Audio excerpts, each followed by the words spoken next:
Carlos is very, I call it extravagant, and therefore he's recognized a lot due to how he expresses himself. He's one of the most professional players we have. At the beginning, I recognized that I was very toxic, I will be honest. Patience is the one thing that Carlos, as a Spanish guy, doesn't have. I got banned 2 times by tribunal, by constant flaming in the past.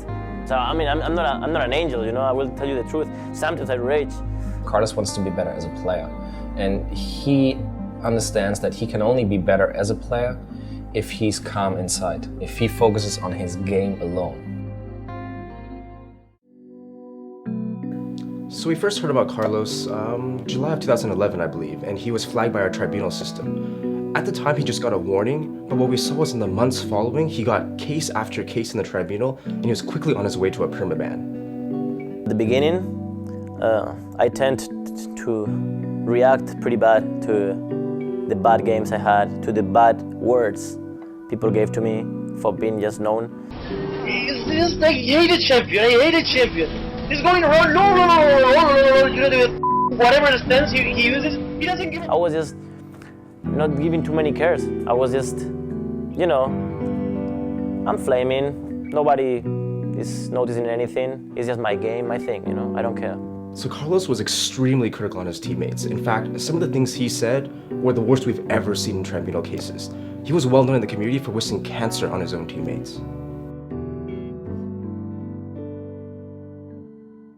So when I got an email saying that I had a warning for flaming, I was actually surprised, you know. I thought my behavior was like everybody's else behavior. Wow, this guy, man. This guy is a douchebag, man. It was the repeated tribunal cases that really made Carlos realize the severity of his actions and that, you know, there would be consequences for these actions. It's not a perfect situation. If once you get stamped like that, the community will always look at you. Well, it's funny. I remember one time I was in a game and I was constantly bashing one guy, my jungler, constantly. I was telling him he was doing wrong ganks. I was telling him he was doing very bad, and he didn't say a single word the whole game. And at the end of the game, he didn't tell me I'm gonna report you. He just told me, dude, you actually made me feel so bad that game.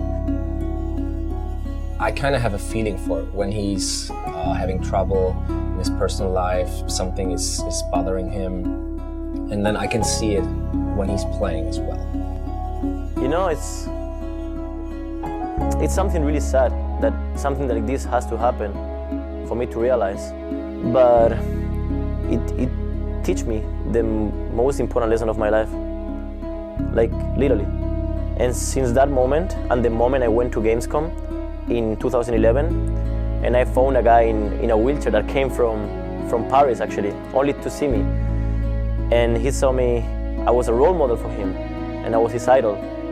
I realized that if I want to be a role model, and if I act like a douchebag, they're gonna act like that too. I decided to change myself, literally, thanks to those 2 things. Carlos was one of the pro players that he came to us. You know, he came to us and said, I'm a pro player and there's responsibility with that, and I want to change. How can you help me?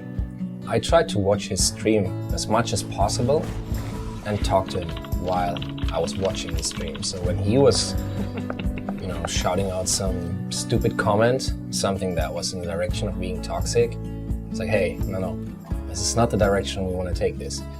Now I decided to filter what I read and only read the good stuff. If I start reading, ocelote, you are so, okay, I stop. So Carlos isn't perfect. You know, in the middle of games, he's still gonna rage, he's still gonna feel frustrated. But instead of taking his own team down, he's now the guy that keeps his team together. Right now, I'm a person that still rages, of course, inside of me. But I try to make sure people around me don't feel it. When you don't say anything, or the only thing you say is good job or well done, and you read all the stuff they write, or when they're raging or whatever, then you're like, I was like this, I'm ashamed. He found his path in gaming, and he's marching on this path. There's almost nothing that can stop him. You need to focus on every day being a better person. You don't need to just change from a devil to an angel from one day to another, because both things don't quite exist, you know? We are always in the middle, but the problem is what we portray to the people around us.